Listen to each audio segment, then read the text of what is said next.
Today we are going to go over how to effectively coach exercises from your exercise program. So remember, there are 4 steps to effectively coaching exercise. First of all, you want to name the exercise and you want to show the name of the exercise to the person you're working with so that they make a mental connection with the name of the exercise and the movements that they're going to do. And you want to describe the why. That means you want to take the exercise that you're doing and simply show them how that connects back to their goal, right? And then you want to show it, so you actually want to physically show them the exercise with your own body, with correct form and technique, and you want to coach it. When you coach it, you're looking for any movements, errors in movement, and you're also using cues to help build quality technique throughout the movement. So this is Kim. Kim is our subject for today. She has a SMART goal to build overall greater upper and lower body strength, muscular strength, and endurance. She also wants to improve her cardiovascular fitness. So her SMART goal revolves around a 12-week exercise program. We have a whitewater rafting trip that we're going on in the fall, and she wants to feel more comfortable on that trip, being stronger and more cardiovascular fit. With our 12-week program, that's our timeline for the program, we're going to reassess those elements of her fitness every 4 weeks. We're going to use a hand grip test, a push-up test, and a step test. Okay, so those are the assessments we would use for it. Now today we're going to focus on an exercise workout that I've put together for Kim, and we are going to show how to effectively coach that workout. Today's workout is going to focus on muscular strength. We're doing 5 reps of each movement. Also with strength, we're going to focus on correct tempo and just learning the movements themselves. This will be our first exercise program that I'm coaching her through. So we'll go through a series of 4 movements, and I'm going to show you how to effectively coach each of these movements. So Kim, how are you doing today? I'm good. Good. Okay, so our first movement that we're going to go through today is the goblet squat. So see here on the exercise sheet, you see goblet squat. I'm going to give you a little tip on why it's called a goblet squat. The kettlebell has horns like this, and if you've ever seen an old-time cup that they drink beer or mead from in the Viking movies, goblet squat, right? You hold the kettlebell out in front of you like this, right? The reason we're going to do a goblet squat is a great movement to build upper and lower body strength at the same time. It's a great movement pattern for your abs as well. So that connects back to your goal really well. So the thing about the goblet squat that you want to make sure is you're going to hold the kettlebell out in front of you, just about 6 inches away from your body. You're going to set your feet underneath you about shoulder length, maybe a little bit outside of that. You're going to sit back like you're sitting into a chair. You're going to press your knees out, sit down, keep that upper body nice and straight. Press through the floor and stand back up. Okay? We're going to go ahead and do 5 of those today. Okay.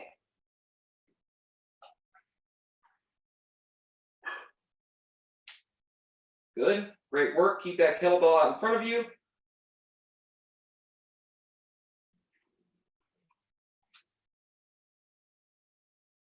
Good. Breathe out as you go up.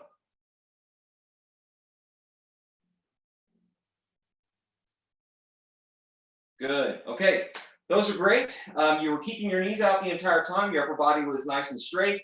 One thing I saw is when you started to get tired, you wanted to really, really arch your neck a little bit. You want to try and keep our eyes forward. But overall, that was a great movement. I'll take the kettlebell. Good job. Okay, so our next movement is an arm movement, an upper body movement. This is one that we're going to use a dumbbell with. This is a single arm, half kneeling overhead press. Okay, so what the name implies is that it's a single arm movement. So we're going to do 5 on one side, and we're going to do 5 on the other side, right? And we're going to be in a half kneeling position, meaning one leg is up, one knee is down on the ground. Okay. This is a really great movement because shoulder stability and shoulder strength is a really important part of just being strong overall. So we're going to be reaching over your head with the dumbbell and teaching your shoulder muscles how to get stronger become more stable. And it's actually going to really challenge your body in this position to kind of stay upright and not wobble back and forth too much. So we're going to take a half kneeling position. So I'm going to put my right knee down, my left knee up to demonstrate. If my left knee is up, that means I'm using my right arm, okay? One tip that I like to try myself is I want to dig my toe into the ground in the back. You don't have to do that, but sometimes it makes you feel a little bit more stable, okay? I'm going to pick up the dumbbell. I'm going to get my elbow at about a 45-degree angle outside my body, so it's not collapsing here, and it's not way back here. Breathe out. All right, and reach, okay? You want to make sure this knee doesn't wobble too much in front. Reach, bicep to ear. You can see I'm not reaching out here. Reach, okay? Eyes forward. Okay, why don't you go ahead and give it a try? Okay.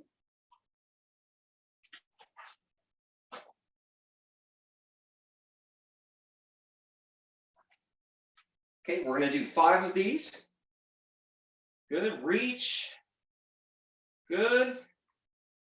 Reach. Now at the top, I want you to keep it like this and bring it down that same way too. Good. Reach. What I'd like you to do is bring that dumbbell down. Bring your foot a little far forward here. Good, good. Keep those abs on and those eyes straight. 2 more. Reach. Good job. And reach. Nice work. Very good job. All right. Okay. Great job so far. You're doing well.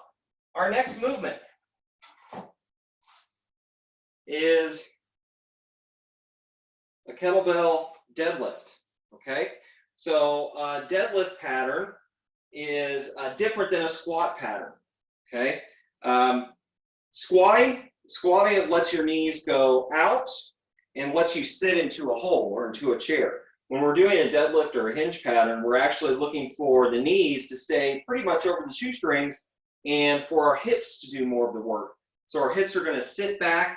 I can have soft knees. I'm not going to lock out my knees. I'm going to push my hips back. My chest is going to come over. I'm not allowing my back to collapse like this, so I'm keeping my shoulders nice and tight. My eyes are going to follow my spine, okay? So none of this and none of that, all right? So let your eyes naturally follow. We're going to do an upraised kettlebell position here. It's just going to be a little bit easier for you here. This is a great movement to build the muscles in your butt and your lower back, which help you stand upright. It should be a really, really great movement to build lower body strength that goes back to your goal, okay?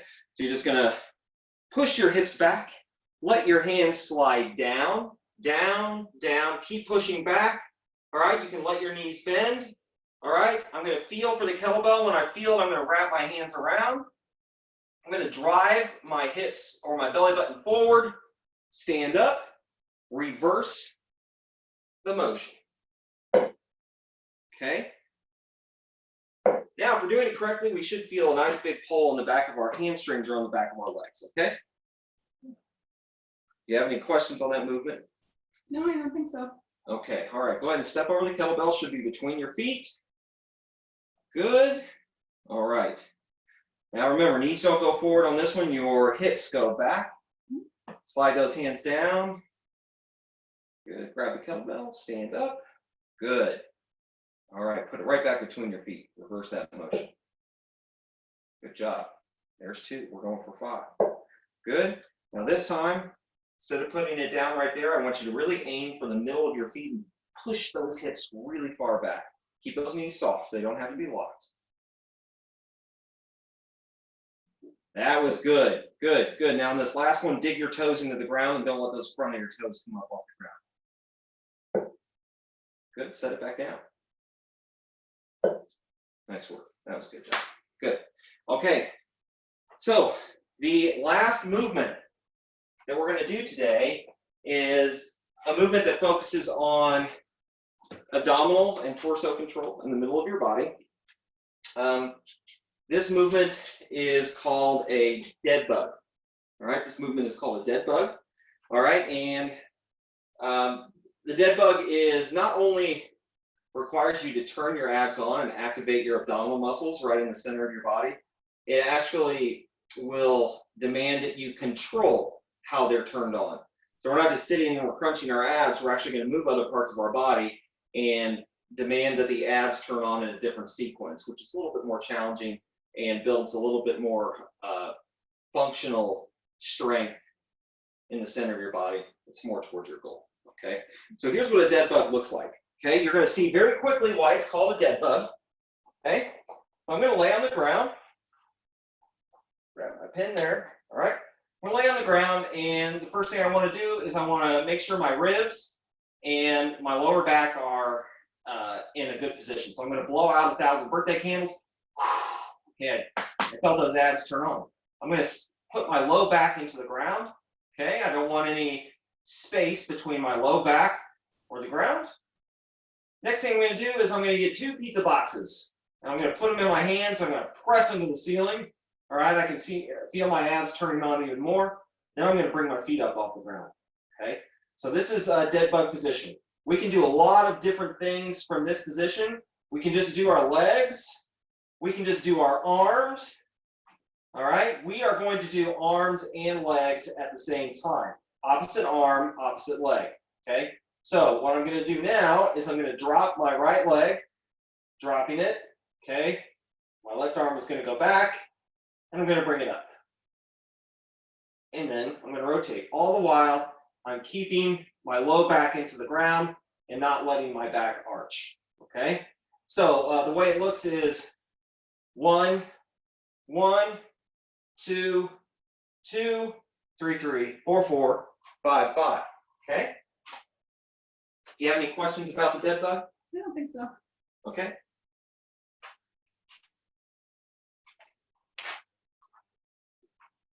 Okay, so let's go ahead and get into our starting position. Let's go ahead and make sure that your abs are turned on and your back is flat into the ground.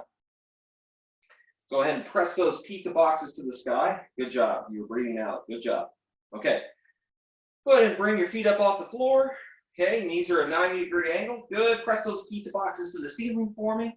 Okay, here we go. So we are going to start off, and you're going to drop your right hand and your left leg. And 3, 2, 1, go. There's 1. Bring it up. Do the opposite side now. There's 1. Good. Good. 2. 2. Great work. 3. 3. Stop there for a second. I'm going to just make a little bit of a correction here. I want you to pull your toes to your nose. Good. I want you to try and keep that position there as we go through the last 2. And I want you to really, even when you drop your arm over your head, reach with that pizza box out back to the wall. And with the hand that's up, I want you to reach to the ceiling. Always reaching. Let's go ahead and do the next 2 reps starting there. And go. Good, good. Keep those toes to your nose. Good. There's 5. There's 5. Good. Rest. Good. Nice work today.